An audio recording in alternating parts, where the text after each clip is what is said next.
Welcome back to part 2 of our post-E3 rundown. My name is Carl Schumann, your name is Matthew Kershaw. We're going to talk about Ubisoft. Are we going to talk about how we are fractured but whole? That was smart. That was fucking smart. So was the name of the game, but your fucking segue was hot. You should talk about that. I didn't catch any of it. I was away trying to fucking deal with a pan of chocolate and stroke my dog. No pun intended. Of course, because Ubisoft came on, so you thought of French stuff like pan au chocolat. I like a lot of French pastries. Yeah. Unlike this press conference. So, Aisha Taylor is back swearing and talking. Well, she didn't talk about Girlwood this year, but she happily announced South Park, The Fractured Butthole. Fucking really smart. Not spelled how you would assume it's spelled, but I cannot wait for people to walk into GameStop and go, I'm here to pre-order South Park, The Fractured Butthole. I read that written down in the shared doc you were writing at the time, and I was like, what? Then I said it out loud, laughed so much. It fucking makes so much sense when you say it. Yep. I think it's a super childish joke, but it's so good. It's South Park. It's like that's them. It's South Park, where you will learn why your butthole is so special. That was literally the tagline they said. Yep. But I don't know where to go from there. It's another South Park game. This time the kids are now playing superhero. You still play as the new kid. Trey Parker and Matt Stone came out and they were like, yeah, we said we weren't going to make a game again, but, money changes things. Yeah, pretty much. Speaking of ass, For Honor was also announced. You missed the part where Aisha Taylor came to address the feedback they've had this year about some of their games. Yeah. I'm glad. I like her. I thought this press conference and every Ubisoft press conference for years has been terrible, but I like her. She's pretty genuine, I think. I think she's very corporate, but it doesn't seem that way because of the way she talks. I think she's good. I think most of what she says, the jokes are always bad. They're always going to be the fucking scripted jokes. What about when she was talking to what was that singer's name? Jason Derulo. She was talking to Jason Derulo, and she was like, well, I guess it's not true that all black people can dance, when he asked her to dance. It's like, you don't just say jokes like that. I think you do, though, because she right, we'll get to that in a second. For Honor is a fucking sword-fighting MOBA / Dynasty Warriors / Mountain Blade. Yep, essentially. They decided to put... Right, Vandenberg was fucking crazy. The guy who came out with a cane. Yeah, he's fucking giggling away, cackling. I was terrified.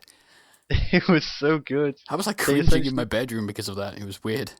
They essentially put 4 or 3 out of the 5 stereotypical things into one game to fight. It's like samurai, knights, Vikings. All they're missing is pirates and ninjas. Yeah, I'm sure will be DLC, knowing Ubisoft. You've got all the Japanese nerds on board. You've got all the white people on board, and now you've got all the people who like Skyrim on board. So you've hit all the target demographics. What did you think of it? I thought it looked somewhat impressive. Visually, yeah, but it's Ubisoft, and as we discussed with the EA conference, they can't make things run very well. So. Yeah, I mean, the idea that this is a 4v4 MOBA game, essentially, with, you've got your creeps, you've got your different lanes from what it looks like. It's mainly focused on, you kill the creeps to earn, I guess, some sort of points, or at least, if it's not points, it's just advancing up the map, but then you've also got those one-on-one fights between players. I joked about it being ass, but this is one of 2 exciting things at this conference for me. Yeah, this was one of the only things that actually caught my attention. Yeah, I don't know how good it's going to be, but it's certainly interesting. I thought it was dumb when they came out and said that they were announcing this game, which is a completely new genre, forgetting that MOBAs have existed for years. It's the most derivative. There's nothing new in that entire thing they showed. It's everything's been in one of 4 different games. Yeah. It's weird. Oh. Cool. You want to talk about the new Crew expansion? Also, that dude, when he was like, when do you want to play it, you say? And he's like, well, how about noon tomorrow? And I was like, fuck, this is going to launch in a beta or something on the store. It's if you're at the E3 press conference, you can play it on the shuffle. I'm fuck you. Yeah. There's no way people look at that speech and approve it and don't see the issue with it, but whatever. The Crew, it's apparently a fan favorite. Oh yeah, I laughed when they called it a fan favorite. That game has no fans. Trials Fusion is probably a fan favorite. Oh god, I cringe. What is it with Ubisoft and fucking memes? Like, But this entire conference was just scattered with memes, and this was like, oh look, there's a unicorn with like flamethrowers and a cat riding it. Isn't that so funny, guys? what we discussed off air that like I like really corporate slick executives doing press conferences and you don't. And like I think Ubisoft are trying to be like cool in a Sunset Overdrive kind of way, you know? Yeah, they're trying too hard. Yeah, like scripted swearing has never worked in one of their press conferences. Like when Todd Howard said "fuck" in that press conference with Bethesda, that worked. Like it was a genuine moment. Yeah. But fuck, every time Aisha Tyler, no, every time someone who isn't Aisha Tyler says "fuck" or like bullshit or something, it's like it doesn't work. It's the worst. I had a counter for how many times she said fuck and shit Do you in still this have press that conference. or not? It was on the document and you removed it. It was like, I think it was like 4 fucks or fucking and like 4 shits. Yeah. That's 8 Yeah, swear fuck words Ubisoft, am I right? throughout a year for like an hour to an hour and a half conference, and Yeah. none of it felt right. And yet Todd Howard saying something like "it just fucking works," talking about Fallout, felt genuine and worked. Yeah, and he got like a round of and applause for it. like I didn't even fucking notice Adam Boyes had swore several times during the Sony one as well. Because it's like if you don't notice, then that's like the best possible way, isn't it? Because it just sounds genuine. But fucking nothing is genuine about Tom Clancy's The Division. Am I right? Oh god, I was like, this isn't how people talk to each other when they play games. They haven't learned. How haven't they fucking learned? People pointed this out last time they should, and they're like, we don't play games like this, Ubisoft. And they're like, okay then, we'll do it again next year. They've pointed this out in every multiplayer game fucking Ubisoft has ever had. Like they're all the same. Yeah, even in the Rainbow Six Siege, but we'll get onto that later. But that one almost makes sense, though. It's like if you're trying to like say it's like Counter Strike, which that last year they certainly were in terms of like the presentation of it. Like, that makes a certain amount of sense. But yeah, it makes sense, but it's not the kind of audience I think that will necessarily buy this game. It's not how we're going to talk when we play it. no, we're not going to play. We're not going to be like, oh yeah, watch the left hand side, shoot a hole through this wall, and check the stairs. Guys, we got to go into the dark zone. Yeah. Sync your timers. Like, what the fuck? Like, do you remember when they came out and said you'll be able to pilot a fucking UAV drone from your phone on the bus when your friends are playing The Division? Like, that's never going to happen. That's never going to be in the game. Well, they did it with, well, I guess they did it in the same way, but they had the whole battle screen for Battlefield 4 where you could play as the commander from the bus on your tablet or on the toilet. But I could play like that from when I was playing the game, you know? Like, I could be in a game with you and play that from home, and it would make some amount of sense because I'm watching the battle unfold. Fucking, you are never going to play as a UAV. It's never going to work for a start. Like, the networking capacity just will not ever happen. It's like, it's fucking the dumbest thing. The dumbest thing ever. What did you think of this, I guess, gameplay? I mean, they showed the whole idea of you can play with your friends, and then suddenly another group of people come in, join in, and you have to, like, decide whether you trust them or not. And it was like, well, Swerve, Vince Russo has written this, and suddenly, you know, the player turns on his own friends at the extraction point and runs off, killing them and taking their loot. I think we can't obviously judge this game before we played it. That would be ridiculous. But I've played enough Ubisoft games to know how my feelings are going to end up panning out, I suspect. And like, I don't think the shooting looks great. You know, I don't think the core action looks particularly good. I think every time they show off a gadget in any game, like they showed off like, oh, you've got this fucking tracking mine now. Where throw this grenade, and it's like, you know, the shit that's been in COD for years now. It was pretty dumb. They're like, hey guys, there's a group of level 8 flamethrower dudes up there. Think we can take them? Yeah, like I do not think this game is going to be up my alley. I think I'll play it with you, you know. We're going to have the it's not going to be like Destiny where I'm playing solo trying to tell you it's great. But yeah, it'll be interesting. I don't know. Yeah. Are you looking forward to it still? You were hot on it a couple of years ago. I was hot on it because it was something new and hadn't been done before. But then you look at the stuff that has come out since this game was announced, like Destiny, and it's just kind of proved that it's not really been done well yet. Yeah, I think Destiny's really I continue to play Destiny on a somewhat regular basis. I do not like Destiny. Yeah, but you don't enjoy it. If Bungie can't pull that off, like, and they had a huge budget. I don't think Ubisoft can pull off any game well at the moment. I do not know that what they have at the minute is gonna. Like, they need their EA moment. They need to come out and be like, we're going to change how we do things. You know, we're going to redevelop these studios. You know, we're going to lay off a bunch of people. We're going to hire some new people. And we're going to do something different. And I don't think what they're in now will be able to pull off the division. I mean, you say do the EA thing. I mean, you look at EA a few years ago, and they were the most hated company in the world, putting out the stuff that they were doing. And now you definitely see how they've changed, both on how they present themselves and how they make games and actually deliver on what they say. And Ubisoft is very much the opposite, where they are the new EA, where they're putting out this stuff full of microtransactions or this broken stuff, and then they come out every year and say all these things. I mean, it's also hard because it's like these games take like 4 years, like anywhere between like 6 and 2 years to make a game these days. So it's like even for EA, it's like we're only really into like just over a year of them like changing. So it's like, who knows where they'll be in a couple of years. So maybe Ubisoft are doing that right now, and we just won't see it for a couple of years' time, you know? This could launch. This could be where Ubisoft start turning around. I doubt it. I don't think they're any close to turning around. I don't think they talk like they do. Like, you know, EA changed the way they speak in interviews. You know, Yves Guillemot is still fucking pretending that Assassin's Creed Unity is something that people should pay for.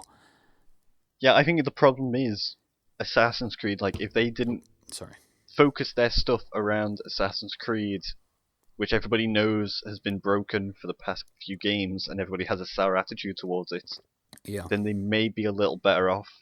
Like, Rainbow Six Siege, they should have closed the show with Rainbow Six Siege. See, I think this press conference, and I don't want to spoil anything, I genuinely don't want to spoil what comes later in the press conference, but I think it shows that Assassin's Creed's dying out, and now they're throwing their lot in with the Tom Clancy name again. Yeah. And we should move on from the Division because I don't think there's much we can talk about. I mean, they announced the release date finally, March 8th, 2016. It's not happening. They're going to push it.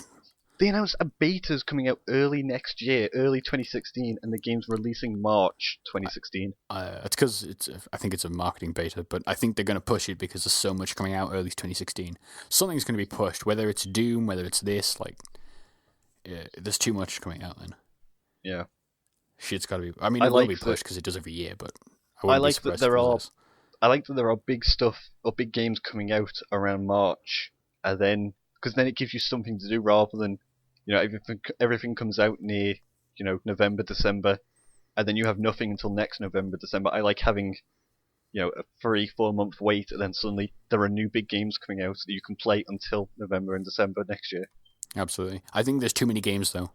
Like this E3 showed me there's too many big games in these next well, you just have to choose not months. to buy every single game that comes out. No, I think there's too many that they're going to push it because it's like it will not be viable to sell like the Division next to something like maybe not Doom, but you know what I mean? Like it wouldn't make sense to put those games out along with like all the competition on like the same 2 days. I guess, but it's not like a FIFA or a COD where they sell millions of copies regardless of what happens because of the following they have. It was like, you know, Destiny launched in September, which is super early last year. Like, I suspect because it's a new IP and it needed to hit before things like COD, before like Halo. Yeah. Before like the 4 Assassin's Creeds or whatever the shit they put out. And like, you see it this year, like even Halo's moved. Halo was November and now they've moved to October. Because it's like, you just don't want to fight that battle with Battlefront and with Call of Duty. Yeah. Well, especially not like I don't know. I think shit like this is going to get pushed because there's no fucking way it's coming out in March. Yeah. Do you think that something like Anno 2205 will be pushed? I don't know what Anno is. Neither do I, but I know that I should pack up my astronaut diapers. Yeah, it's a city builder heading to the moon. It looks pretty. I don't know how much of that was gameplay. Oh, I know some of it was gameplay at the back half, wasn't it? It wasn't gameplay. It was in-game footage. Yeah. And then the first part, the first like reveal trailer anyway, was definitely not in-game footage. Yeah, it was all cinematic. I don't know. It's a city builder, unless they have some sort of like, you know, the latest SimCity integration with your friends in different worlds. Yeah. That would be cool. Like, you know, having different places on Earth to colonize, and then it's a race to the moon with your friends to colonize the best spots. Like SimCity is not a bad game. I could see where it's not what people want, and like it was fucking fucked up on launch, and that's unacceptable. But I went back and played it a couple of months ago, and it's fucking really good. Like, if for somebody who doesn't have that like reverence for the old SimCities, Yeah. I'd be interested in like a decent like console city builder, which would be hard to do, but I would love to play it with somebody. You know, co-op city builder, me and you, fucking building up rival blocks. I'm gonna sell more tacos than you. It'd be really cool. Just Dance 2016. No, you're missing another critical part that they had to take time out for this. I don't want to see this again. Stop. They cut out from Anno 2205 to Aisha Taylor talking to a cosplayer in the crowd that he even said, yeah, they hired me to cosplay like this. And then dude, that was so awkward. And he's like, you paid me. It was like, yeah. God. Then she demanded that he come up with a meme right now. Yeah, fucking came up with Star Trek, Engage, whatever. Like, fuck. Yeah, She was being super creepy as well. He's like, she was like, man, you're pretty hot. Come up with a meme for me, baby. It was like, if that had been the other way around, fucking SJWs would have flipped their shit. Yeah, it's really fucking dumb. Like, it was the worst part of the show. They took like 5 minutes out of their show for this that they could have taken out for more Rainbow Six Siege footage. Like, you think Pele was boring? Like, I was cringing through about half of this Ubisoft conference, and bored through the other half. They try too hard to be cool. Yeah. I think that's why I didn't like Sunset Overdrive. It was shit to play, and I was cringing for most of my time with it. I think it's a big problem where, from what I've heard, a lot of Americans liked Sunset Overdrive. I think it's just a culture difference where we see them trying too hard to be cool because it's not our culture and our humor and just the way we are over here or anywhere outside of America. Translate this into proper internet speak. Americans aren't funny. Moving on. Yeah, essentially, yeah. No, that was sarcasm to American friends out there. That was called sarcasm. I'm doing it again right now. Everything I say is dripping in sarcasm at all times. Yep. By the way, we are not shitting. Hang on, before we move on, we're not shitting on anyone from America. We're just saying that you have to understand different cultures and different ways of thinking. If I was shitting on you, you wouldn't know. That's how I do it. All British people are sarcastic. Also, remember that. I can make Maybe my apology just there was also sarcastic. You won't know. Like, I can make a racist joke and laugh at it, and I wouldn't be a terrible person. So, Just Dance 2016, there was a black guy on stage. His name is Jason Derulo. It was awful. Yep. It would have been awful if it was a white guy. I'm not saying otherwise, but holy shit. What, why do they do it every year? Every year they have the fucking, like, dance moment. Yep, it's really dumb. Like I said earlier, Aisha Taylor came up and Jason Derulo was like, "Oh, I wish you would have danced with me," and she was like, "Not all black people can dance, Jason." It was, yeah. You see how she fobbed him off though when he came down to the crowd, just like flicked his hand away. Yeah, it was like, I felt bad for the dude. I'm like, God. And then when she was like, "Yeah, no. Anyway, Just Dance is the greatest game." It was weird. It's fucking weird. Yeah, they announced some streaming dance on demand shit. That's cool. Yeah, it's cool. You're not going to buy this game, though. I fucking bought Dance Central Spotlight, played it for a couple of weeks. And then when I remembered I had to move my Kinect off my TV into the middle of my room, sitting on my chair and a load of books. It's the only way it would work in my bedroom. It's like, I can't do this on a regular basis. It just reminds me that you bought a dancing game. I'm quitting this website. Yeah, I fucking bought, like, all the Lady Gaga songs. That's all I bought. Oh! Just Dance Central Spotlight is legitimately the best Kinect experience I've ever had.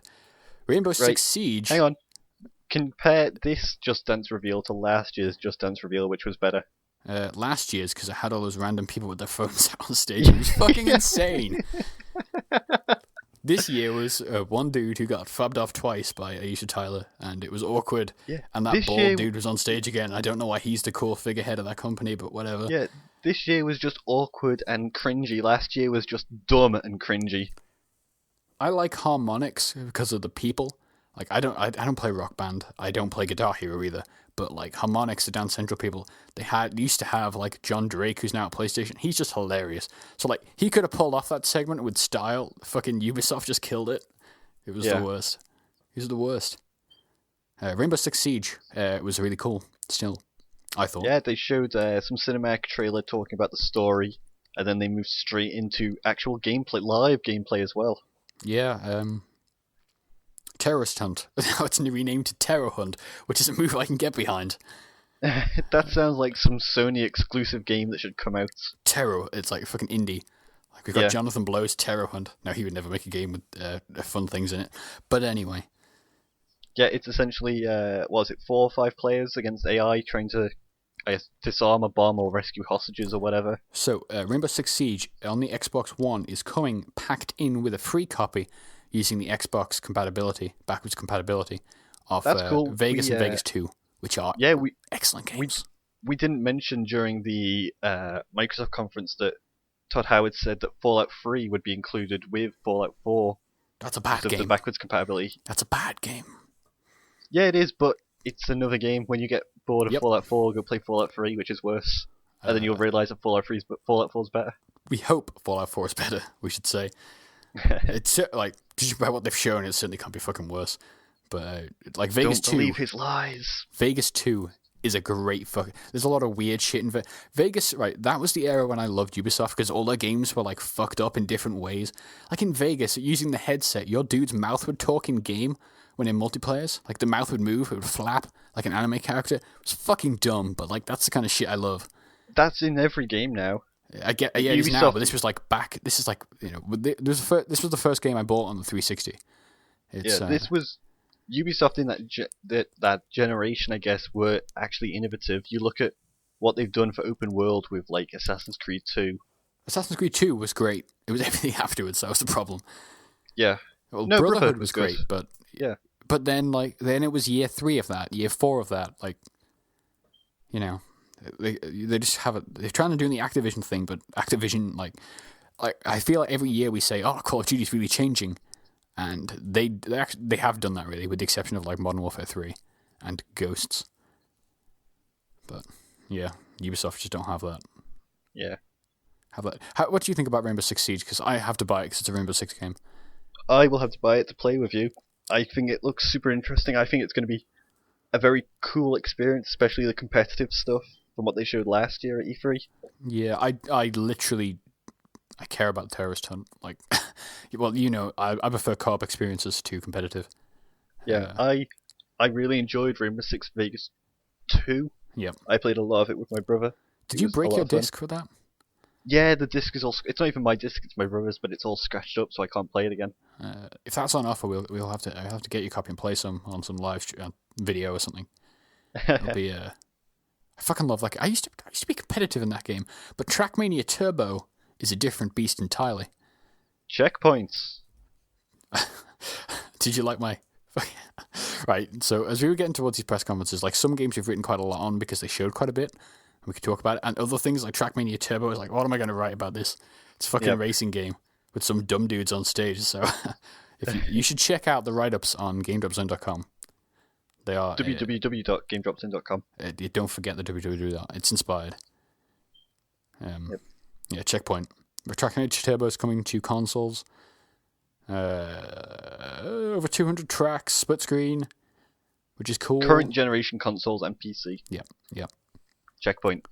I hope it's good because like they had really good stuff at Trackmania, and then they fractured it with a lot of updates, and then like Questmania never went anywhere. Shootmania was kind of shit, so it's like they kind of killed their entire audience there for a while. I've seen a lot of like WebMs from Trackmania or something similar to Trackmania. It looked very, very similar to what was shown here. I never actually know the game name of it. They have a currency that's planets, and they give you so many thousand planets, and then they gave away too many planets, and they took away planets. It's a weird thing. It's a weird kind of fucked up game. It's like Assassin's Creed Syndicate. This is Ubisoft, so you will have to buy planets with microtransactions. Well, they're also French, so it makes sense that they would buy them. Assassin's Creed Syndicate. Yep. I hate Assassin's Creed Syndicate already because it's Ubisoft and they can never do anything right. They say they're a group of multi-ethnic and religious belief, and they aspire for historical accuracy, and then they make a game set in London, and it's all right, governor. Oi, governor! Have you got any fucking soup for your orphanage? It's like, yep, there's a fucking orphanage in every one of those things they've shown, and kids everywhere sweeping. It's like, Fucking Well, that Oliver was the Twist. time period back then, like, kids in coal mines and sweeping streets and stuff. No, But it's like one movie was based on that. Like, it's not like everybody was either really old and fat and wearing a bowler hat or like 2 years old or something. It's like there was a whole other generations of people they just forget about for these things. yeah, I Fuck. know it was just a cinematic trailer. That I guess they've learned from their mistake of showing gameplay that this game is not ready to be shown. Yeah. The gameplay shown was like glitchy and broken. It was right. Assassin's Creed 1 was, and like 2 was interesting because it was like nobody like we as a Western audience never really had an idea of like what Massaf was like and then what like fucking Florence was like. And like Florence, I've been there after Assassin's Creed 2. There's a lot of it looks like that, They did really good work on the city. And then you go to like Assassin's Creed 3, which I never played. I remember hearing a lot of Americans being kind of insulted about how they use their history.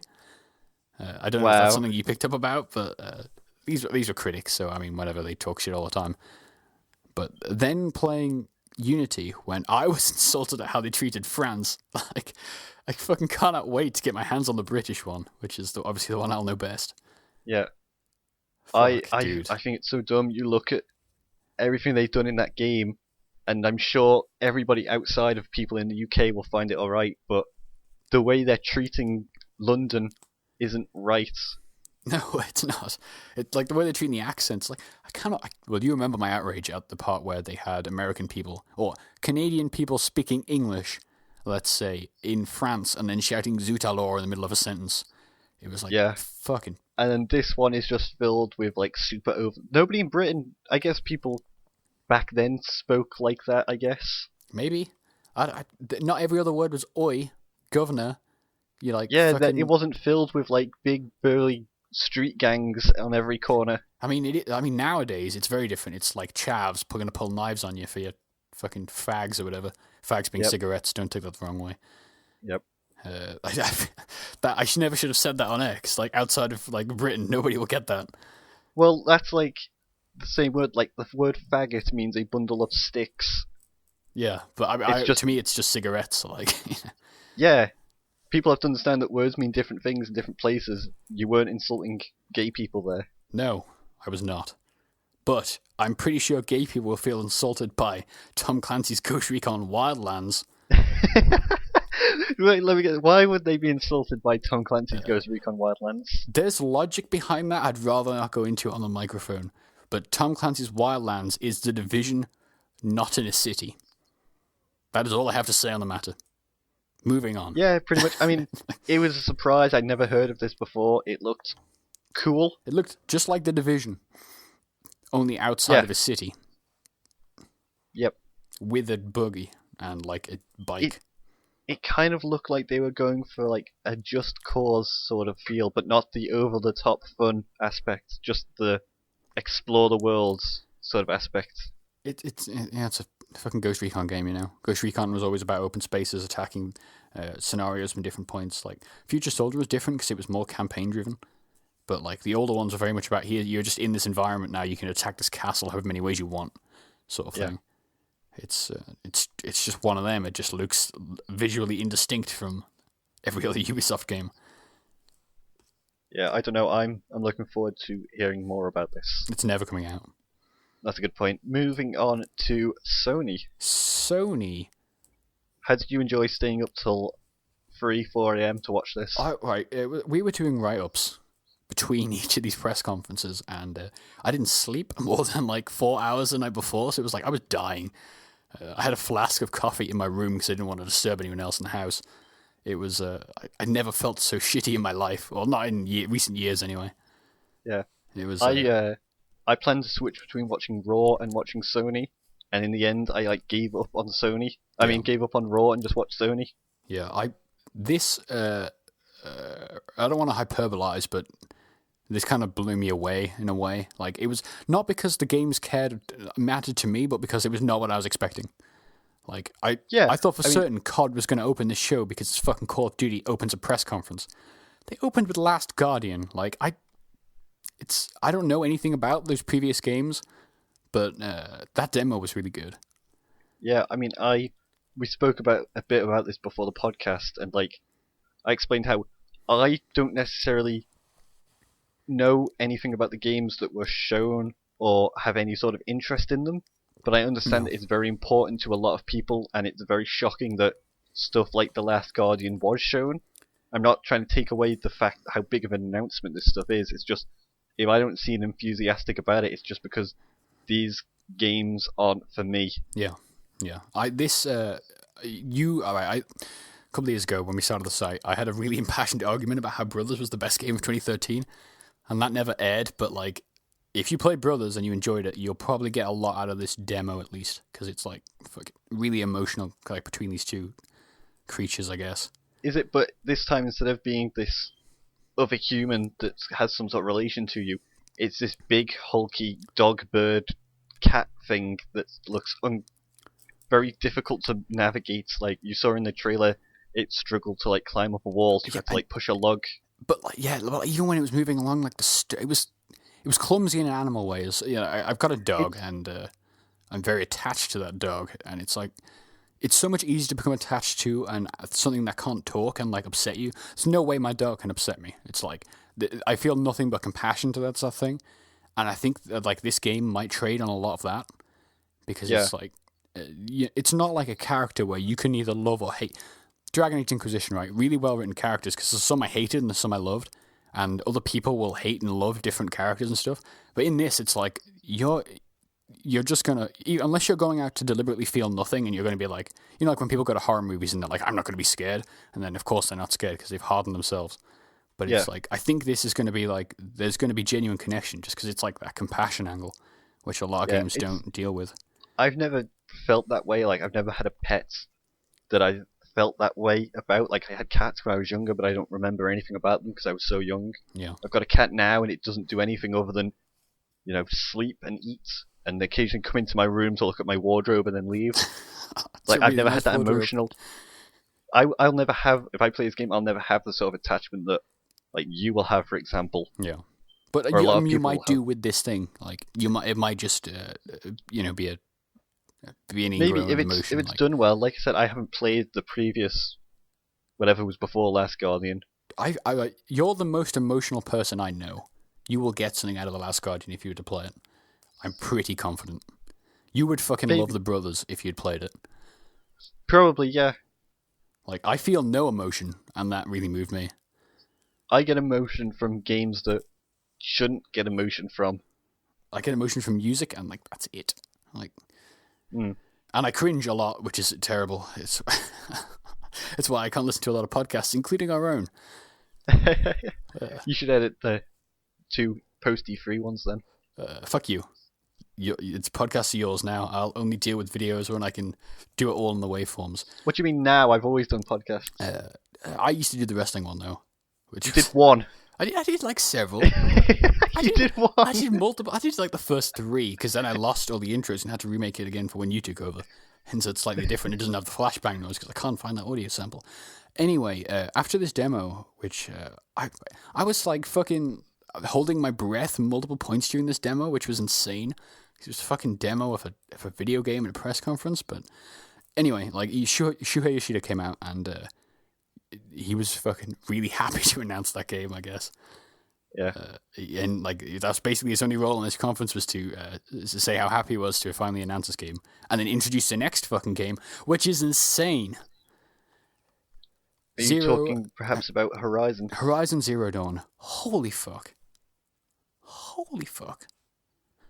Insane. Do you want to talk about this? Do you want me to run through it? Like I said, I was watching wrestling in between this, so I kind of skipped him now. I missed the start of the Last Guardian stuff, so some of that you were just telling me about is kind of new. I think I saw all of Horizon Zero Dawn though, and I was confused at first of what it was. Yeah, so was I. It was fucking weird. But essentially, it's like weird, like tribal, sort of Viking-esque humans in this futuristic world filled with fucking robot Tyrannosaurus Rexes. Yeah, so I get it's like futuristic world in that we all seem to have vanished, and then like the flora and the fauna sort of overgrown everything and like took over the world once again, like sort of Ice Age kind of style. You know it's going to be a story about how the humans, when these futuristic humans that we become, developed AI and developed these machines, and then they grew and killed all of humanity or enslaved us or somehow, and they evolved over time, and all of the tribes that weren't involved in kind of that, like the tribes we have now, the people that have like no link to technology, then have gone on and evolved, and now they are the only ones left. But like the world didn't seem super technologically advanced. Like when they ran through the streets when they were being overgrown, it was like today kind of thing. Maybe a bit more advanced, but I think it'll be interesting because like Killzone is a game where there's a lot of undertones. Like it's a World War II. Like the entire Killzone series is like, with the exception of Shadowfall, which is more Cold War era, is like sort of an analogy to World War II, only with like surprising commentary on like different perspectives in it and stuff. So it's like, I think if they're gonna do some insane shit, then you would see it in this game. There might be more to it than just the obvious. It looked graphically impressive. It looked very smooth. Running on a PS4 as well. It was captured on a PS4. They've had PS4 exclusive, isn't it? Yeah, but the gameplay they showed at the press conference was captured on a PS4 system. Was it live or was it pre-recorded? I think it was pre-recorded, but in an interview with Shuhei Yoshida a year later, they've said they've had that game up and running and playable for over a year, and they've been working on it since they shipped Killzone 3. The people who made Killzone originally, not Shadowfall, were the people working on this. That's pretty cool. Yeah. So the way they said they wanted to do it like gameplay so early, that's why they've been doing it for a year and it's not coming out till next year, is because like they've never made a third person game before, so it's like they really needed to like work on their gameplay because it's like they've only ever done first person shooters in a very specific way. So it just looks beautiful, like, and it definitely does look interesting. And I don't think it's going to be a Killzone 2 situation where like that game never looked that good, because it's like, no, it's playable on a PS4. They've been doing this for years. It's not some like fucking fake cinematic trailer. It's like that was a person playing that at some point. Hitman. Yes, you've played the Hitman games before. What did you think of this? I thought the fucking trailer was cool. Like that music, like the way the music built between the 4 different characters that you're obviously going to assassinate in the game was really good. It was a cinematic trailer they showed, but they later showed gameplay at the Square Enix press conference. It was cool. It's got style. I don't remember anything about this trailer. It was 4 people. One was a sleazy white dude at a resort, because that's where us white trash go. I'll be there in a few months' time myself. Another person was a fashion show. There was a dude in an embassy under siege, and there was a dude running through a forest, and like it would switch between them, and there was like really, really great music, and it was like every time the bass hit, it would switch to a different scene. It was fucking really good. And then Agent 47 came out at the end, and he is back with the agency. I would like to talk a bit more about this game later because they revealed more at the Square Enix conference. Yeah, sure, okay. Well, you want to go and talk about Street Fighter V. Birdie and Cammy, they are old characters apparently from the Alpha games, I think. A girl with huge tits and a leotard and a big dude with a chain. That's all Street Fighter characters. Pretty much. Did you fucking... I don't know when they changed...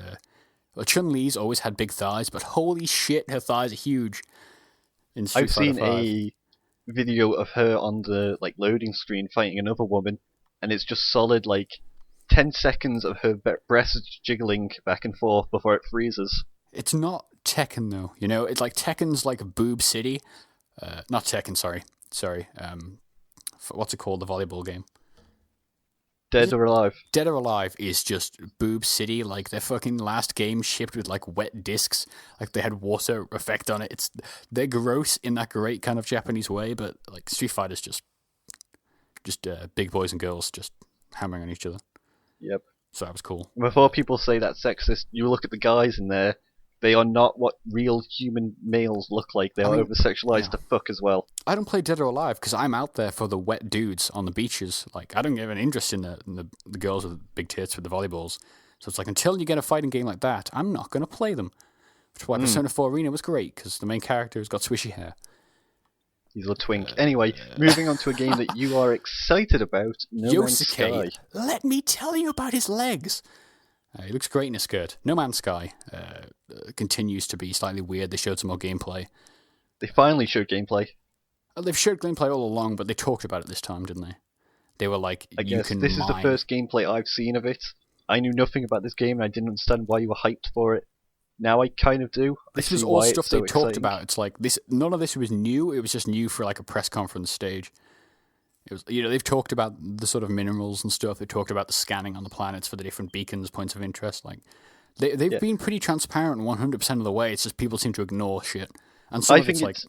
I don't think it's a case of they ignore it. It's just in a place that there are people who don't seek out this information because they aren't interested in it. And I think what they did at this press conference by just laying it all out there was good, because now I want to know more of it. Yeah. And sure, they've told you this information before, but I've never been interested enough in this game to seek it out.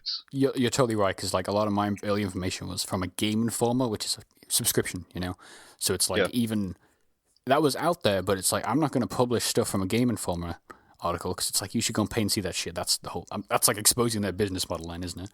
But No Man's Sky. Can't wait. I hope it's as good as it looks. A lot of people are going to be disappointed, because that's how the internet works nowadays. It wasn't announced at Sony that it was also coming to PC, was it? That was announced like a year ago, yeah. Was it? Yeah. I thought it was PS4 this entire time until I saw on the PS4 subreddit it was coming to PC as well. The only reason it's got such a heavy Sony tie-in is because, like, when their offices got flooded and they lost everything, Sony threw a load of money at them apparently and was like, get this shit up and running, and then bring it over to the PS4 for a little bit. I'm sure it'll come to Xbox like 3 months later. Yeah, it's kind of like their Destiny deal where it's, their game, it's associated with them, but it's also on other stuff. You just forget about that because it's so heavily pushed towards Sony's. Yeah. Well, Destiny's a bit different because it's like they don't have a money problem. It's like, literally they've got paid for that extra content. It's nothing more than that. Whereas I think No Man's Sky was like, this game may not have happened for like X amount of time if Sony hadn't thrown money at it. Like Street Fighter. Yeah. Street Fighter was never going to get made unless someone like Sony or Microsoft, like, because Microsoft did the same thing with Capcom with Dead Rising, a year previously. Yeah. It's like, it's just money. Dreams is weird. What do you think of Dreams? When they were talking about sculpting things, I was immediately like, you're going to have so many dreams full of, like, moving penises. When we talked about Yosuke earlier, and we talked about main character of Persona 4, they are going to fuck so much on my screen.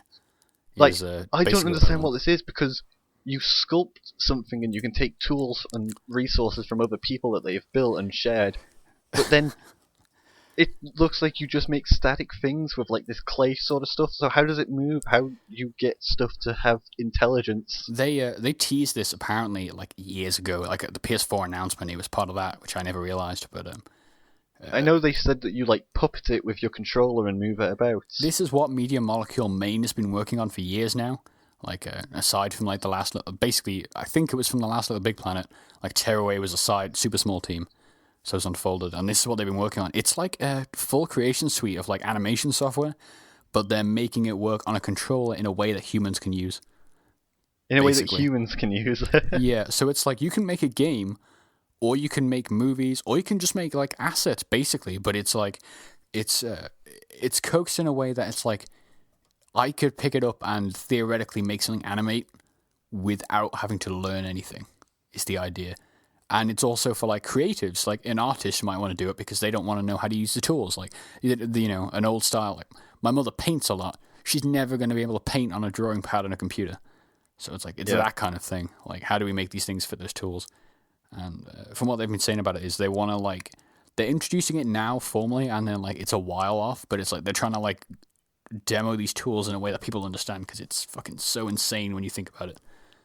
Yeah, I mean they said that there's no way you can just grasp how it works. No, it's but like they showed those 3 or 4 vignettes, and then they showed them coming together with assets. Like I say assets, it's way more elegant than that, but it's like they've basically drawn things. Like now the hover bike from this demo looks really cool. Like I don't know how much of that demo you saw, but like really cute polar bear licking the face, and then that polar bear was totally in the piano playing dude with the hover bike. It was cool. Yeah. Cool. What did you think of Firewatch? I don't know what that game is, but I know it's got naked teens in it, so it's probably great. Okay, moving on. Destiny: The Taken King. And you can totally put a turtle in the tree outside. But Destiny: The Taken King. When I wrote that thing like a week ago about wouldn't it be shit if the Taken King was just rehashed enemies? I literally said, wouldn't it be shit if they were reskinned enemies? It's literally reskinned enemies. Of course, this is Destiny. They have all the money in the world, so why would they waste that money on making new content? They're doing some things like they're adding new abilities to the enemy, so the combat will change a little bit. But it's a new destination. It's $40 for the base DLC. They are kind of fucking over original players a little bit. They've added in all these like, oh, you can get all this exclusive armor if you buy the whole game and that now for the same price as I paid for the whole game a year. Read the articles. They're up on their website. Make your own judgment, but I think it's super shitty what they're doing. Unless they have a fuckload more to reveal with this game. Yeah. It's going to be bigger than the other DLCs for sure, but It's just screwing over what loyal Destiny fans they still have left that are buying the DLCs by now saying, yeah, you get the game in this DLC for less than... Is it the full game as well I'm included? paying £5 less for the Taken King than I did for the game. So... And this is one new destination. There was 4 in the game. Like, one new subclass each. Like, that's the stuff they've revealed. There might be more, but they're reskinned enemies. And if I was to go and buy the Legendary Edition of this game, I would get new shitty skins of the hoverbikes, new armor colors. I would get these fucking weapon passes. That will be available later, but it's still... It's really shitty, I think. Make your own mind up, I guess. Of course I'm going to fucking play it because I'm an idiot, but... Assassin's Creed Syndicate. They announced the PS4 version will come with some exclusive murder mystery missions. Yeah, playable as either character. Yeah, you can play as fucking Top Hat Guy's sister. They continue to have really shit trailers where they show off gadgets of the assassins as if that matters. Where it's like, no, actually fucking smoke bombs aren't revolutionary, thank you. Yeah. This cane is Grappling like a sword, hooks. but it's a cane. Yeah. Like... Also, it wasn't gameplay. The world of Final Fantasy was shown, and you removed my comments on here. What did you say about it? Basically, the Final Fantasy thing happened, and a guy in the crowd... Oh, no, was it? No, it wasn't this one. It was at Square Enix, wasn't it? Maybe I haven't removed your comments then. Never mind. You removed it on the Square Enix one then. I removed plenty of your comments, like the fucking Dean Hall ones, for example. Essentially, they showed World of Final Fantasy, which is like a chibi Final Fantasy, coming to PS4 and coming first to the PS4 and the Vita in 2016. Yeah. But even though they said it was exclusive, but then they said it was coming first to PS4. Yeah, they said on the trailer it was coming first, and then Sony's Adam Boy said it was exclusive. And then I'm pretty sure, because I think I checked, I could be wrong, but I'm pretty sure in the Square Enix one, on the stage thing they showed on the screen, it said coming to PS4 and Vita. It did not say first. So it's super unclear. But to be honest, like... There's not... I'm not saying this to be shitty to Japanese fans on the Xbox, but nobody in Japan bought an Xbox One. So it's... Yeah. If it comes over to the Xbox One, it's like, you know, it'll be a while after, I think. It will not be a priority. It'll more likely to come to PC. A lot of Japanese developers are doing PC stuff now. Yeah. Because fucking even Sega brought over Valkyria Chronicles just a couple of months ago. It's really weird. Well, speaking of that, they then went and showed the Final Fantasy VII remake, which is coming first to PS4. At least that one's clear. I think that'll come everywhere because it's Final Fantasy VII. Yeah. It's kind of insane when you think about it. People were like, this is another game that was announced. I have no interest in it, but I understand that it's very big for Sony fans and fans of the series. So I'm not trying to diminish it. I mean, I understand why people lost their minds over this, and I've seen reaction videos to people, just the second that trailer hit, and it was, oh, this is Final Fantasy VII remake, and they were freaking out. Yeah, I had no idea what it was at first, because it was like, it could have been anything. Like, I'd never played Final Fantasy VII, I didn't know what it was. But then when they talked, I think like the guy in the video narrating, it said something about a corpse rising from the dead or something. I'm like, this is Final Fantasy VII, and then you fucking see the Buster Sword. I'm like, yeah. Yeah, I didn't know what this was until I saw the Buster Sword.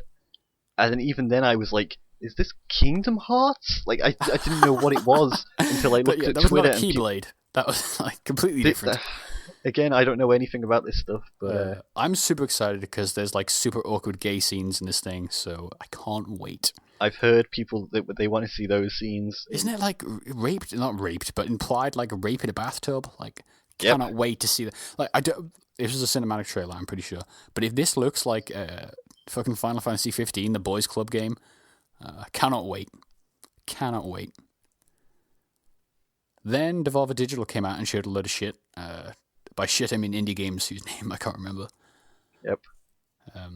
It was Ronin Etier, Mother Russia Bleeds, which is a really cool name for a game, Yep. and Crossing Souls.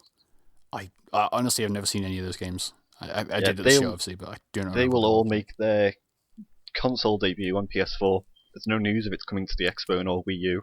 It'll be PS4 and PC, and then like 3 months later, it'll be Yeah. like Ultra Edition for the Xbox One. Yeah. Uh, Then another massive release that people freaked out the second they saw the cherry blossom leaf fall. I knew what this was just because I'd seen of it. Like I never played the game again, but I knew what this was when the music hit. Like it was insane.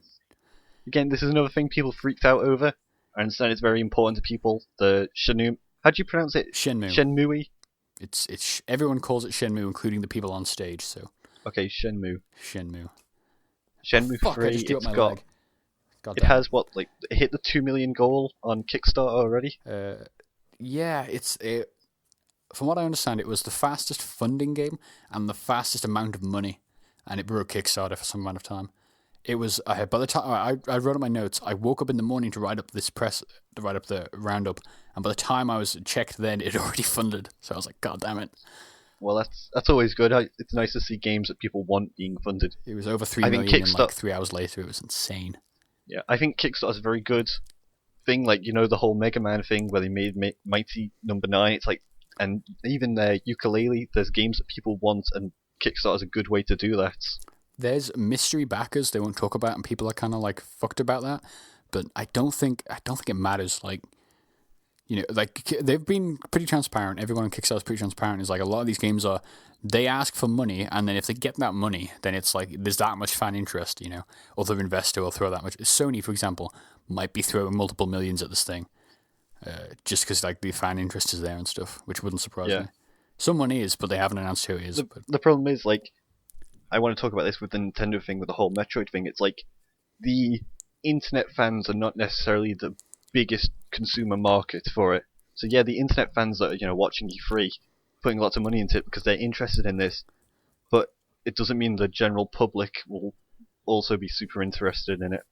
No. Which I think people have to realize. Yeah, that's why Kickstarter works, though, isn't it? It's like, yeah, nobody but crazy people wanted Pillars of Eternity, but that got funded by the people who wanted it, and the people who wanted it fucking loved it. Like, so, if that works here, then great. Yeah. I think it was really smart of Sony to facilitate that. Like, it got it funded in faster than it would have otherwise. It's cool. I don't know where it's coming. I think it's coming. It'll probably come everywhere, won't it? That's a Dreamcast series, that. It's not even a Sony series, which is bizarre. Batman, Arkham Knight. I missed this. What happened? It was a cop shooting a bunch of zombies in a diner. Yeah. Scarecrow DLC. This was for, wasn't it? Yep, exclusive. I think it's exclusive to the PS4. That's about it. Yeah, the Scarecrow DLC missions are.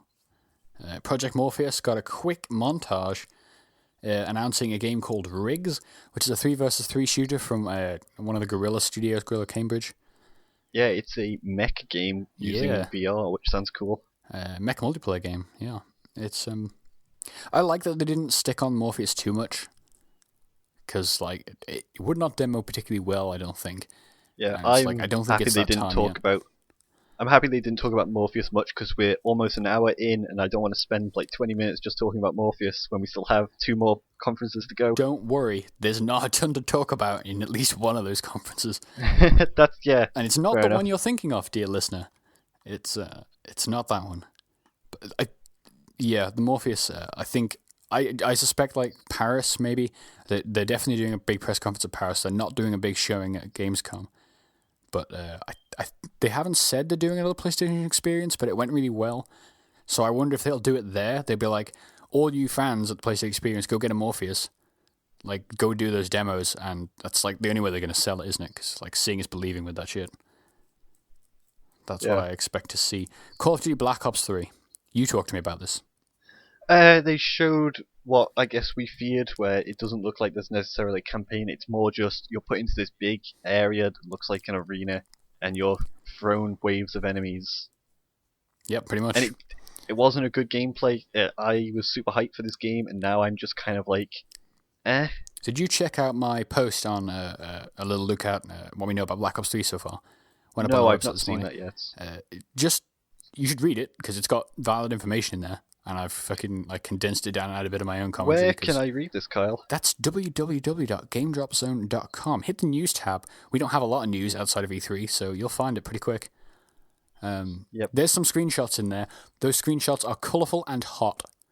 Like, Awesome. I want color in Call of Duty. I also want fun multiplayer, which I guess it looked fun. It looked smooth, just like all Call of Duty games I are. want to read a quick quote from their press release that I had to include that in the little write-up I did because it's hilarious. They said the words, let me stall, momentum-based, precision-focused, chain movement system is how they described their gameplay, which I intuited as wall running and jumping, double jumping. Yeah. So it's like, Buzzword, wall running, aiming, and jumping. yeah, you can shoot when you wall run, but the Titanfall did that 2 years ago, so we're going to call it chain-based, precision-focused, all that kind of wank. Okay, let's move on. The multiplayer. Did you know about the specialists? No. I've heard about the specialists. So the specialists are they are like there's like going to be, let's say 9, I think there was, and each one of them has a weapon and an ability, but you select your loadout, as I understand it, as normal. But it's like at the start of the match you choose, do you want that bonus ability or that weapon? So it's kind of like a perk in that sense, or like a kill streak, I guess. Is it kind of like Ghosts, where you have the different soldiers? Yeah, you can customize them, but it's not like knee pads. It's like pretty major shit. They said it's like things you can see. They haven't really That's good, shown because me I that. liked Advanced Warfare's customization. I thought that was really well done. It's not as pedantic as that, though. It's like you can't change the gloves. It's like you can change... I think it'll be things like you can change whether you're wearing rusty robot skin or real robot skin. They haven't shown that, but that's what they made it sound like in previews. As long as you don't get assholes wearing like 10 different colours. Yeah, that would be great. Yeah. It'd be great if they were somewhat consistent. But yeah, it's like... They're like basically player... character-specific kill streaks almost. They're not like you're playing as a bow person, so you're always using a bow. Like it's not like that. You're using whatever weapon you want still. It's just they have different different strengths. I'm interested. This is Treyarch, and Treyarch usually do very innovative and good things with the series. So I hope they do the campaign in an interesting way. Like I was doubting it beforehand. Like that demo didn't fill me with confidence. But it's Treyarch. Like if they're going to do it well, they're going to have an in-game wiki in the single player between missions. You can go in and like learn lore. So I hope that means they're doing really fleshed out and not that they've like done the Destiny thing, condensed it all into the wiki. that sounds like they've done the Destiny thing. I'm worried about that, but again, check out that news post. You'll see all that stuff in there. Disney 3.0, Disney Infinity 3.0 edition, the best stage presence of that thing. That was terrible. They came out and the guy, I know it's E3, I know they're shilling their product, but it was so obvious. This guy trying to be like super enthusiastic about fucking Star Wars playsets for Disney Infinity. That's him though. Like that is John Vignacchi, is that man. That fucking man-child on stage shouting lightsabers, fucking X-Wings, whatever shit he was shouting. He made a lot of that, he added a lot of that in himself. It was not in his script. Apparently his script was way shorter. But anyone who watches Giant Bomb will be familiar with Mr. Jonathan Vignacchi. He's a hilarious individual. And that, really good. That was his first time on stage. It was like, I thought it was fucking the best thing that woke me up. I was like quite sleepy after that fucking Black Ops. I didn't enjoy it. It came at a wrong time, I think. He was pushed out on stage before he was meant to be. The stage manager fucked up, pushed him out there when Sean Layden was still like doing his spiel, hadn't introduced him yet. It was weird. Yeah, but they should have put that earlier on. I mean, it went from Black Ops 3 to Disney Infinity to then Star Wars and Uncharted 4. There was no room for Disney Infinity anywhere between these three games. No, you're right. But I think it would have been weird to have here's Black Ops, the biggest first-person shooter of the season 2. Here's Battlefront, the other biggest, shooter of the first-person season. It's like the Star Wars thing was a way of them connecting Battlefront to something without it being like you never would have had Call of Duty followed by Battlefront. Like EA and Activision would have been like at each other's throats about that one. It's like you could have had one open the show and one close the show, but this way that neither of them are above the other. It's like they're both in the middle and they're separated by like its own thing. Like, there's no mistaking Mm, Disney Infinity for anything else. Battlefront yeah. looked amazing. They We're showed off a co-op survival yeah, we're speaking of Battlefront. It was kind of just basically horde mode in Battlefront. with Nothing. objectives like Destiny style, Yeah, there was nothing really interesting here. I don't think. but it was beautiful. Like, fucking Yeah, it looked looked really nice. amazing. And Hmm. not in just a graphical power way, in like a Star Wars way. Like the blasters, the sound effects, the lighting. I'm so excited to play that with you. I can't wait. Yeah, it should You need be to buy a PlayStation 4 so it looks that good. I don't want it running at fucking 900p. good. Uncharted, it was an Uncharted demo. Looks beautiful. I don't give a shit. You're not going to talk about the mishap that happens, like that happens every year for Do this you game. actually know what happened though? Have you heard the actual tale of how that fucked up? No, what I saw on screen was they walked into. It was like people say when cutscenes blend into gameplay and you don't realize it. Yeah. But it was obvious because a hood popped up or whatever. And it was like, follow this person. So basically, they just walked into this marketplace, looked out at a vista, and then the guy walked off and just left Nathan Drake behind. And then the crowd were just kind of laughing and like getting all jittery before they restarted the demo. So what happened was, right, because the game didn't freeze, the game was running still, like that's why all the crowd Yeah, I know around the it. game didn't freeze. I assumed that like the guy missed his cue and was like taking a piss, or the controller died. Basically, the guy was down there, and there was like they have the main feed of the game, and then they have a backup feed, so they had the game running twice in case there was an issue. After the last time they had that proper fuck up where he flew through the cliff, Yeah. and there was like nobody had set up the controller for him, so he found the nearest controller in like this well of cables. Fucking hit the button, nothing happened. But the demo had already started by then, and this guy was like trying to get down a seat. He was like, he told the story on it was one of the GameSpot stage. I think it was a kind of funny one. So then it was like he grabbed this other controller and it moved a character on the backup feed. So that's when they switched over. And apparently, like he was just like freaking out when he was trying to do this demo. It's like one of the head dudes at that studio as well. He does all the demos. Oh man. And he was like so pissed that he had the actual bug last time. So it was like this time around he wanted to go smoothly. And he was freaking out because it was like all these controllers and cables and he couldn't find the right one. But then, yeah, the backup one worked, so they just swapped over to that one. Looked cool, the demo, but it's Uncharted. Yeah, it's Uncharted. I'm not a fan of it. Apparently, the behind closed door, or the demo that wasn't shown, the extended one, was way more crazier. I'm sure there's footage of that out there somewhere, but it was not on the press conference. Yeah. Which brings us to Nintendo. Yeah, that was Sony. We're moving on to Nintendo now, which was the next day, was it? Yeah. Opened with Star Fox Zero, which, how did you feel about that? It opened up with Reggie, Miyamoto, and Iwata puppets turning into furry anthropomorphic Star Fox characters. That was better than Robot Chicken, because I didn't like Robot Chicken. I liked Robot Chicken. I was wondering what they would do this year, and I think the puppets were great. They were funny. They were. Yeah, it opened up with Star Fox. I'm not interested in Star Fox, so I was kind of like, eh. Neither am I. I thought that game looks really cool. I know a lot of people are down on it, but like they've got like that targeting system, haven't they, on the gamepad, where you like it's first person shooting on the gamepad just for your gun, like for precise aiming, and then it's like normal third person changing between the mech and the plane on the screen. Yeah. And I think it looks really cool. I don't know. I'm gonna play it. I'm excited for it. It was interesting. Like I've been playing on the DualShock for like Elite Dangerous, which is a flight sim of a different caliber, but something like that seems like a really smart way of doing a flight sim on the console. It's not a sim. It's an arcade game. Second screen experience. It seems like actually useful. I've heard mixed feelings about how like the motion controls work on it, but flight sims are never easy. Even on the most basic level. I can remember when we checked out that really shit one on the thing where I had the hand cam. On Steam. It's like that's like the most basic a game could be, where it's like you fire with the left button and whatever with the right. It's like there's so many variables you have to get used to. It's like that could be a really cool way when people get their hands on it for more than 10-minute demos of like doing that combat on a console. So I'm excited for it. It could be cool. Also furries, so you're in. I'm not a furry. I don't believe you. Skyline Superchargers. It's got some Mario characters in it. Hang on, you missed the part where Reggie came out and started talking about how the theme this year is transformation, which I actually enjoyed him talking about this. It was talking about how Nintendo was transformed from this original like playing card company to what they are now, and they're going to continue to transform and adapt. They talked about their investments into theme parks and mobile and their new console. Yeah. I enjoy the Nintendo. I know they're pre-taped, but I enjoy them a lot more. It's like an hour. There's no bullshit in there. No, I mean, unless you don't like the dev stories, but I enjoy that. But I don't. I enjoy it for some of them are good, some of them are not. You're right.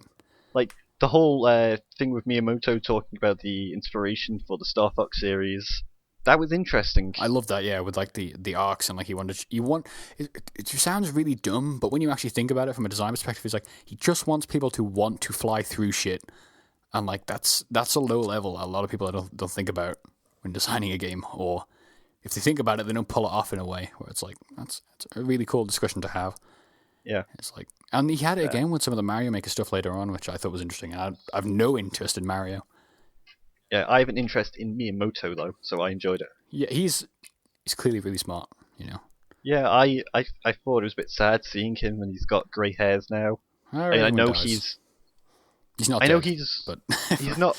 He's old, and he's in this very tense job and a high position, and it ages people very quickly. I don't actually know how old he is, but he seems pretty old. He looks calmer than I think, and this isn't me being weirdly racist against my own race. I think if that had been like a Western guy at that age, I think he's older than he looks. It would have been like he was falling apart or hugely obese and on cocaine. Like, well, I think the Japanese people just deal with it differently. Miyamoto genuinely enjoys what he does, and he has a big passion for it. Yeah. He's cool. Hyrule Skylanders. Do you want to say anything on that? Fucking Bowser and Donkey Kong will be in Skylanders now. I couldn't care less. Legend of Zelda Triforce Heroes. 3-player? Yeah, 3-player, 3DS. You can stack on top of each other, which will come in. I will talk about later. Stacking is the theme of this year's E3. Stacking is the theme of 2 things here at E3. And I found it. 4, you can stack things in Mario. Okay, yeah, fair enough. Suck my dick. Or we can just talk about Hyrule Warriors. Either one. Yeah, let's move on. Triforce Heroes, 3-player Zelda on 3DS. If you like Zelda, you'll probably buy it. There's a formatting error in this post that I've missed out a space between Metroid Prime and the end of Hyrule Warriors. Go fix that, will you? You should probably fix that while I talk about how you can cross-dress in Triforce Heroes for different power-ups. Yeah, fucking Link was in a dress. I got Link can finally be a girl. Yep, Linkle. Was that the one that leaked from the Hyrule Warriors thing? I don't know, I was making a Zelda, what if Zelda was a girl reference? In the Hyrule Warriors art book, they totally had a female Link thing. That's hot. I got a bone on looking at the art, I'm not going to lie. He's totally 19. Hyrule Warriors, you want to talk about that? She's totally 19. It's coming to the 3DS, there'll be some like character transfers, they're adding Wind Waker stuff, and I think actually the Wind Waker stuff will transfer back into the Wii U version, so I might need to buy that because Wind Waker is really cool. I also take my Koei represent their heart, so it's cool to see them on a stage show in any form. Yeah. That was Metroid mostly sarcasm. They make really janky games. You either like them or you don't, but yeah, moving on. Metroid Prime. What? What was that? Right, they announced Blast Ball first. It turns out that's a game mode in Metroid Prime Federation Force, which is a game that nobody wants, apparently. Yep. It's a 3DS game, so it looks like ass. There's nothing you can do about that. Crawl? Do you have any input from your horrible places on the internet on this game? People hate it. Personally, I think people are blowing it out of proportion. Again, if you don't like it, then it's not a game for you. People will still buy it, though. Yeah, there's no need to blow up about it and like shit on Nintendo. I thought it looked. It's a 3D. Like, I think. People think that this is like the next Metroid game when it's not. It's kind of just this. It's clear it wasn't, though, you know? Like, they didn't treat this the same way. If it had been the next Metroid game, they would have treated it like they treated Star Fox, you know? Like they treated the new Zelda. Like, it was clear it wasn't. It's a fucking side thing. I think this is almost like the Kickstarter thing, isn't it? It's like, I think they're sort of gauging interest as like, are fans going to run out and buy this on the 3DS? The 3DS is a hugely wide platform now. Everyone owns 2. So if not, then maybe don't make one for the Wii U, you know? Yeah. It's like, I don't know. I think it's blown out of proportion, but I also don't give a fuck about I also Metroid, think so I could be getting things wrong. I think it's also blown out of proportion, and I think that I'm not trying to like shit on anybody, but I think that there is some amount of Fanboy wank, might you say? self-entitlement Yes. where people feel like they deserve the next Metroid game, and because this isn't it, then it's somehow an insult on them. It's right. People say that a lot about games. Or they don't say those words because they would never admit to it. The people who do this kind of thing, but it's like surely you want them to make the game they want, and not the game you want, because then you wouldn't like they didn't get to where these companies didn't get to where they were by making the game that the people wanted. It was because they made their game, their vision or whatever. It's like, at least try. If you don't like them, don't buy them. Don't buy the next one. That's how sequels work. That's how you get people to start making those types of games. I mean, look, it worked with Castlevania. Like, no one bought that. That series has stopped. Like, those games will live on through Bloodstained, but it's weird. It's weird. They shouldn't make a Metroid Prime for Wii U because nobody owns a Wii U. Is how that works. So, Fire Emblem Fates is the name of the Western release for Fire Emblem IF in Japan. They didn't show more than they've already shown, really, but so it's like two paths through this game. The one kingdom of Shido and the other one of Nor, I think it's called. There's a little write-up on the website about what we know so far. But in Japan, it's like two separate versions of the game, Pokemon style, which is weird. But they haven't announced that for the US. It's the European and US release. It's just called Fates, so hopefully it'll just be one game. Yeah, the Western release sometime in 2016. Yep. Shin Megami Tensei X Fire Emblem. Apparently that's been renamed now. Apparently it's neither. It's now a game inspired by both, but neither franchise. It's like Shingoki-bun #FE or something. I fucked that up. That's not accurate. Do not sue me in a court of law for that. Is that the game that we had like no name for it, and you were like, "We need this name. I can't read Japanese." Yeah. There was hot music, hot anime people, disco lady with boobs. It was awesome. Fucking great. It's everything you want from a Shin Megami Tensei X Fire Emblem game, basically. I just wish we could understand what was in the trailer. I'm glad we could. Japanese. It's better that way, because it could be like, we're going to charge you X amount of money for each costume, like. But Xenoblade Chronicles X was shown again. I still want to play that game. Fuck. It looks beautiful. Dinosaurs, mechs. You can play it at the end of this year, 4th of December. I can't wait. It's got beautiful skyboxes. I've heard people say, I believe it was 70 hours before one person got their mech playing the Japanese version. And they say they like the game, so it sounds amazing. And, I play Japanese shit like Dynasty Warriors. I'm sure I can get on board with what Xenoblade has to offer. People seem to like those games in the West, so it should be exciting. Speaking of games that people like in the West, 2 Animal Crossing games. Yeah. One is Animal Crossing Happy Home Decorator, where you work for the Happy Home department and you go in and decorate houses, the villagers, which looks kind of cool. Yeah. Talk to me about KK Slider. I always thought KK Slider was an actual rap artist. What is the deal with that dude? KK Slider is a recurring character in the series. He's a dog who shows up in your town every Saturday at a certain time to play music for you. Oh, that's cool. That's cool. He's awesome. Fuck Animal Crossing, but that's cool. There was that, and then there was also Animal Crossing Amiibo Festival, which, fuck that game. It's essentially... Everyone was like, oh man, we want Animal Crossing on the Wii U because it would be great. And they usually do that. There was the DS game, and then there was the GameCube game, and then there was one on the Wii, and then there's 3DS. And then the Wii U game is essentially Mario Party. With amiibos, so you can pay more. With amiibos.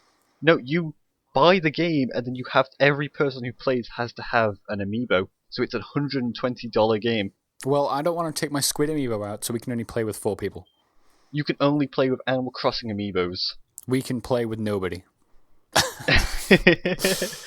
Don't buy the game. Yoshi's Woolly World looks adorable. That's like that Yarn game in that I don't like platformers, but if Tearaway taught me one thing, it's that you can love anything if it's cute enough. You should totally play the original Yoshi Baby Mario game, because I loved that game on the Game Boy. The music in that game's amazing. It's on the Game Boy though. I can't feel empathy for when I can see the pixels. Go and plug in your DualShock 4 and download an emulator. But No way. That would be wildly illegal. I don't know anybody. I would not be friends with anybody who would use an emulator and then capture video of it as if it was a video game. That would be horrendous. It would be like you'd be cutting out the testicles of a water and feeding them to Reggie. It would... Yes. What is Yokai Watch? I missed this one. It's like Ghosts, but Pokemon. And you befriend them. So, Mario and Luigi Paper Jam. I genuinely tried to research Yokai Watch. Could find nothing reliable. I think it's. I must have missed it's like it. Pokemon. I must have went for a piss or something and missed this entire thing. A really cool trailer actually. It was colourful. It was bright. It was anime. It was cool. Unlike Luigi and Mario Paper Jam. What? Yeah, I don't understand that game. I don't understand any game with Mario. I don't understand any game with Luigi in. He's like the fucking worst, you know? Luigi's the best, though. Oh, fuck you. Mario Tennis. Mad Upskirt of Peach. What was that about? It's the pervy Japanese. God damn it. It was like... I raised my hand as if to cover the screen when that demo came on. It was bizarre. Peach is too pure. You can't see that. Really nice graphics on that tennis game.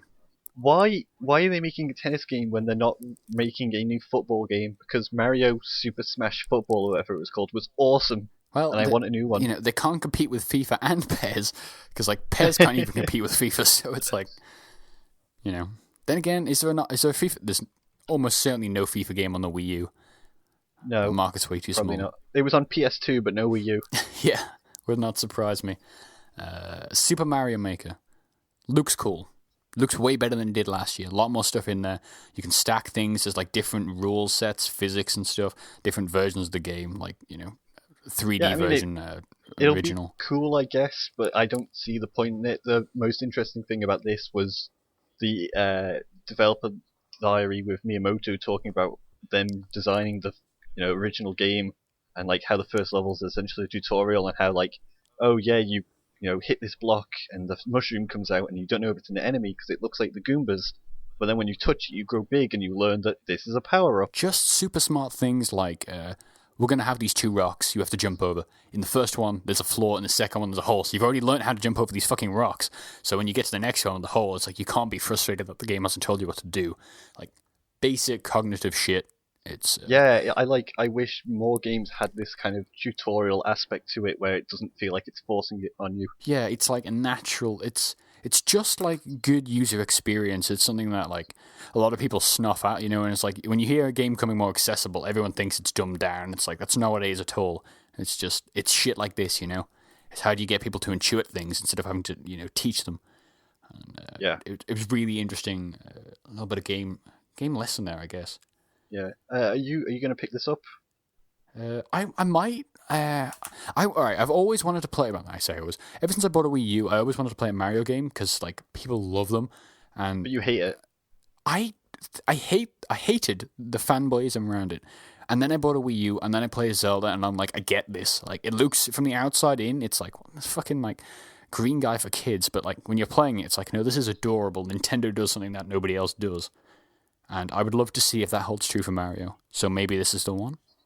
I don't know. We'll see. Maybe you can cosplay as Mario and sing his music for that. Maybe Aisha Tyler will want to fuck me on the E3 show floor. If I you can come up with your own memes, yeah. I'm going to cosplay as... I'm just going to wear a beanie hat and pretend I'm from the Division. How about that? So, Just Cause 3. Fucking Rico is back with multiple tethers and a wingsuit. This is the Square Enix conference. You should introduce it first. This was weird. This was a weird conference. Yeah, it was so strange. Japanese, yet awkward in a way that I didn't expect, Yeah, I mean, I like that they opened up with Just Cause 3 and they kind of... Was it this game that they just threw out random facts at you that made no sense? I don't know. I don't think so. I don't know, but they were like 400 square miles. Yes, it was. They're going to do 80 plus cars. It was weird, but this whole conference was awkward and stilted. And there was a fucking weird podium stand thing and like bulletproof glass and stuff. It was bizarre in like a presidential speech kind of way. And it was not always that exciting. But they talked about shit like the mods for Just Cause and the post-release support and how, they're going to like, apparently they've like, I think they took the mod team in, saw the code early, so they're like working on stuff. for Just Cause, which seems interesting. I don't know if they're getting paid or whatever. They didn't really talk about that, but they talked about a lot of like development shit, which I found super, interesting to see. I think this was really weird because it didn't feel like a E3 conference. It felt like they were talking to stock investors and stuff like that. Yeah, it was bizarre. It Like didn't when feel they came, like an American press conference, I'll say that much. yeah, I mean they brought out Yosuke Saito for Nier, and that was like super weird. Yeah, but he was like, they were talking candidly, They were like, he was like, yeah, I wanted to make this game for ages, but like, there was no way I could, fucking Nier did not sell any copies anywhere. But Yeah. they fucking got platinum on it, How cool is that? Like, I never played the other Nier, but it's a platinum game, so Yeah, when I heard Platinum's name, I started screaming Red Sun like, out loud, and I was this like, wait, this isn't Metal it's Gear. like, yo, this is hot girl with an anime sword, white hair, and an eye, and she's got a fucking sword made by platinum. Like, I was like, it's Raiden, it's Rule 63 Raiden. pretty much. Yeah. They're also working on that Transformers game in the old style of like cartoon art, which looks beautiful. Like, I've not seen anything. they did the similar thing, didn't they, with the Avatar the game? But that kind of fucked that up a little bit, which isn't surprising. It's a licensed game on a short budget and stuff. But hopefully the Transformers will be better. But it looks beautiful. But Hopefully, yeah. Nier still hasn't got a subtitle. It's super early apparently, and they haven't got that far. They showed the same Tomb Raider demo from the Microsoft press conference, and then it got weird. Shorter though.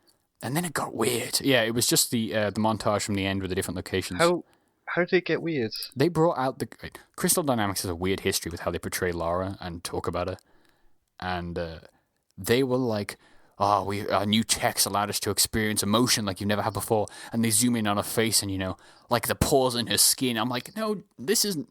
Nobody gets emotional about pores in the skin.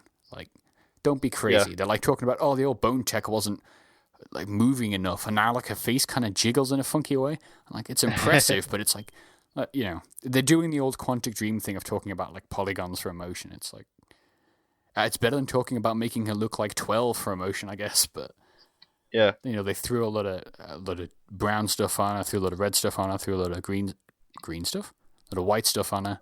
It's gross. I don't know about that, but what I do know is they showed the Final Fantasy VII remake again, They did. and now, yeah, they announced a port, didn't they? No, they announced this last time at the PlayStation Experience last year, and it was meant to come out this summer or sometime earlier anyway. And now they're holding it till winter. They're pushing it till winter. It's also coming out on iOS. Yeah. This is the thing I was talking about here, where when they showed off Kingdom Hearts Unchained, there was a guy in the crowd going, "Oh my god!" Oh yeah, really loudly, and then it cut to Kingdom Hearts Unchained, which was this shitty iOS, Android, whatever Kingdom Hearts game. This was hilarious. And this was the just best. Laughed. I laughed for like 5 minutes at that guy in the crowd because I was like, "Well, he just got wrecked." He's like, even like, I don't know. I've never played a Kingdom Hearts game. There's a lot. E3 showed me there's a lot of old games I haven't played, but I know there's a lot of reverence for Kingdom Hearts 3, and they didn't talk about it for years, haven't they? Yeah. And I just found it funny greatest that bait guy, and like, switch. This guy freaked out for Kingdom Hearts, and you could hear him in the crowd. He was that loud, and then this came up, and I was just laughing. Yeah. And then they cut to the actual Kingdom Hearts 3, and he was like, "Oh my god!" again. Yeah. Before we just gloss over this, we missed out Lara Croft Go, which is a turn-based. It's like Hitman Go, but with Lara Croft. You'll figure it out. But also there was a montage of the Final Fantasy XIV DLC Heaven Sword, which is coming out real soon. Life is Strange, that lesbian drama, which I should probably pick up. And Dragon Quest Heroes, Tecmo Koei representing. That's coming out in November. I never thought it would come over here. That's really cool. Anyway, Kingdom Hearts. I know nothing of this. Kingdom Hearts. I don't want to say what I actually said about Kingdom Hearts. I writ Kingdom Hearts up, so your things aren't in here. Really? Like, you missed out the interesting stuff about. I totally got a line in about the sexual tension. It was tense. yeah, you did. You're the one who proofreaded everything and published it. Yeah, well, normally I removed things like that, but I'm like, no, Disney need to know. They've made these two characters play chess and want to fuck on top of the chessboard. Hey, listen, I said some things in there as well that were removed as well. It wasn't just you. It's for the better, I think, but... But yeah, Kingdom Hearts 3 was shown. It looked fun. It looked cool. Looks really good. Like, I don't give a fuck about Disney. It looks really good. Yeah, I mean, Kingdom Hearts fans are hopefully happy with Like this. artistically and technically, and yeah, it was impressive. It was not what I thought it was going to be. Yeah. Again, the world of Final Fantasy thing was shown like it was at the Sony conference. We This don't need to talk they about did that again. they did talk about it a little. One of the developers came out and he was like, he basically said that like Final Fantasy's been cornered in a way that people who like Final Fantasy play it, no one else does, and like he's trying to reimagine the qualities of Final Fantasy in this new way, which is interesting at least. Yeah. Hitman was shown. That's weird, right? They didn't really talk about this, or didn't admit to it, I guess. It's launching digitally in December because all that content they talk about adding is like the actual game, and then they're not getting a physical release until it's all out. So it's basically they're doing early access on Hitman, by the sounds of it. Great. But they're charging you for it, but not charging you for the additional content. So it's like... Yeah, the thing they've mainly focused on here is the idea of working as a community to take down targets. Like there'll be specific targets that show up for, 48 hours, and you have to kill them, and you only have one chance to assassinate them, so you'll have to turn to the community to find the best way to do this. But like one chance ever. It's like this person's never going to appear again, which is awesome, I think. Yeah, it's really cool. They also talked about the contract stuff and how it's more in depth, which is nice because I heard that was a big feature in the last one. Yeah, I picked up a few Hitman. I only played the last one, and it was interesting, like from an environment perspective and level design, but not super flowing. I guess this sounds cool. Star Ocean Integrity and Faithlessness.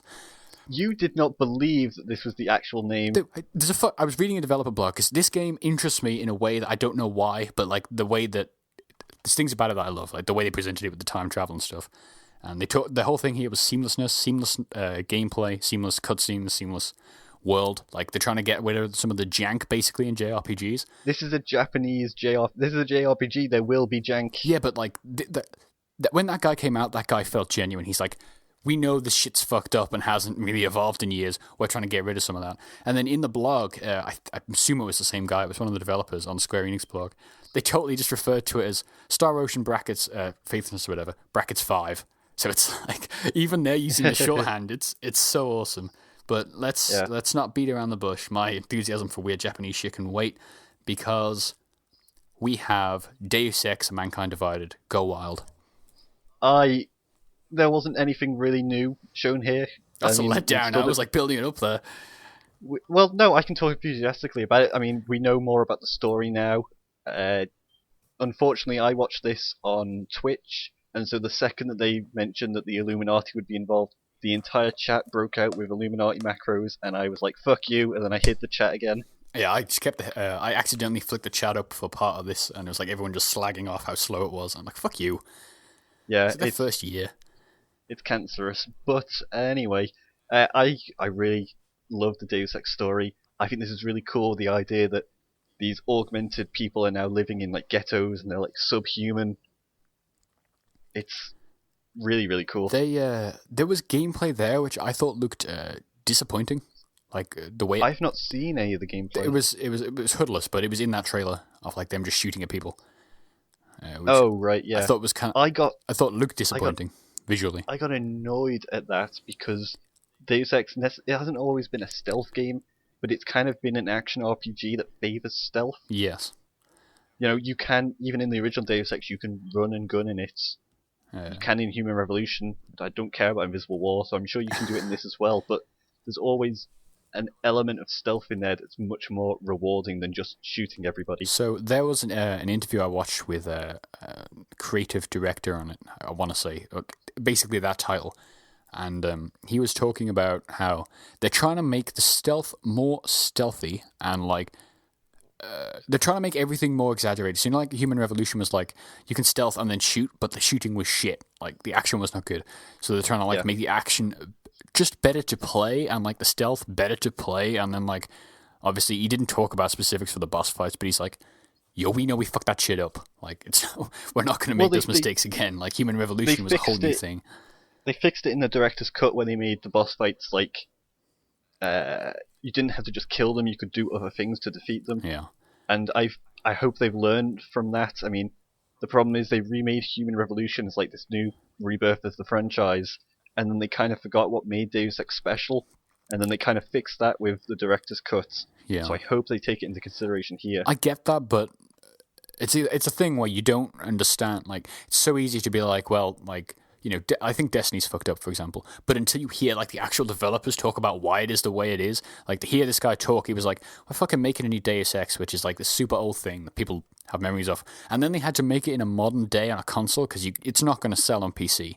That's in the same way it does on the consoles. Like, so it was like, oh, tackling that situation is obviously really hard. So now they have that to learn from. It's like, it should be I think interesting.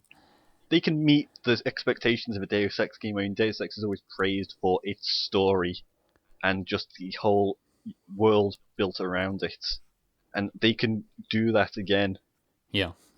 I mean, you like Adam Jensen, which is Adam Jensen's super hot. Yep. I do not like him. I like Rico Rodriguez. So before we more move on, I tellers. just want to say about the shooting and stuff. It's another case of you've got to pander and kind of market towards the biggest consumer area. You know, no one who doesn't care die hard about Deus Ex is going to enjoy watching this stealth sequence of Adam Jensen taking down people.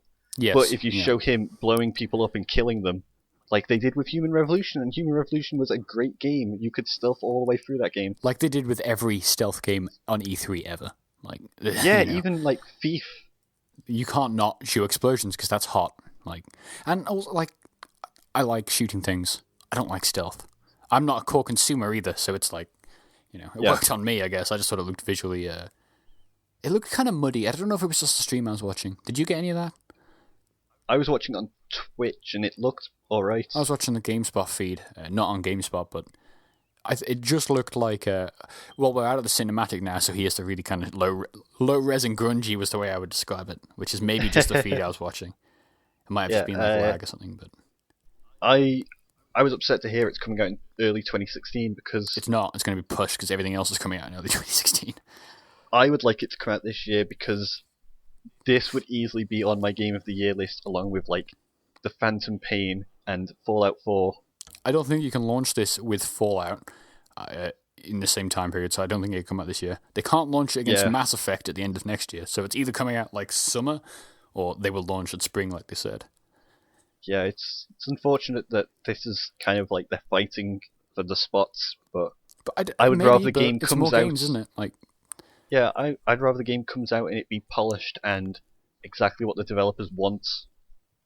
Yeah, I want it to feel next gen. Do you know what I mean? Like that feeling of like wet pavement, which I didn't. I got from the screenshots that leaked, but I didn't necessarily get from that. What they showed, it looked like Mass Effect 2. You know, with the graffiti on the walls. It looked like Omega. Was what I thought, and that was awesome. There was totally a tech demo shown at the PC Gaming Show where they basically just went over all this stuff like ambient lighting and like all this like technical stuff and showed like different areas of the maps on it. It looked great. And that's going to look great on the consoles too because fucking Final Fantasy 15 looks fucking beautiful. Like, and there's some frame rate issues, but it's also like fucking pre-alpha. Like they're hacking shit into that demo right now as we speak. So I have faith that Square Enix can pull that off. Yeah, Square Enix are alright when it comes to building stuff. And cool Japanese dude called Yosuke Matsuda. Yosuke Matsuda came out on stage. That's racist. That's fucking how they speak. Like, come on. That's racist. It's like me. That's not how they speak. But they look like. That's right. This is they don't. the They're like Shogun Total War version of his press conference. He said, "We have the Tokyo RPG factory." You couldn't actually hear him because it was a voiceover, and the fucking translation was shit, by the way, and cut out at multiple points during that thing. At one point, there was an entire dude's speech that was unnarrated. Fucking useless, but whatever. I love Japanese people talking about their video games. They announced RPG Factory, which is making RPGs, and it sounds like Activision comes to China. Yep, they announced the debut of Tokyo RPG Factory, which will only focus on Japanese role-playing games. Which is like half of what Square Enix already do, so that's weird. Yeah, that's super weird. Their first project is called Project Setsuna. They have some concept art, which looked pretty. And that brings us to the end of the E3 press conferences. We will have another podcast soon, because I just want to keep talking about games. Yes, before we sign off and everything, what were your impressions on this year's E3? I was so happy to see so much Japanese stuff, and a lot of it I don't necessarily have investment in. Like Final Fantasy, like I love some, I hate some. I've never played 7, but it's really cool. I love seeing video games, and there's a lot of them there, and a lot of them are Japanese. Battlefront was my game of the show. You talk to me about yours. I didn't have any sort of hype for E3, but then once it started with like, Bethesda, I was like, well, fuck, Doom, like, immediately brought me on board with like, this is E3, this is that blew me shit away. Coming out. That blew me. I didn't stay up for that conference because I was like, whatever. I don't give a fuck about any of these. I don't want to be the downer in the chat. I was up till 6 a.m. watching it and then writing up. I woke up at 6 a.m. happens. I woke up when you messaged me that second time, and I was like, oh, I will finish this conference. Why not?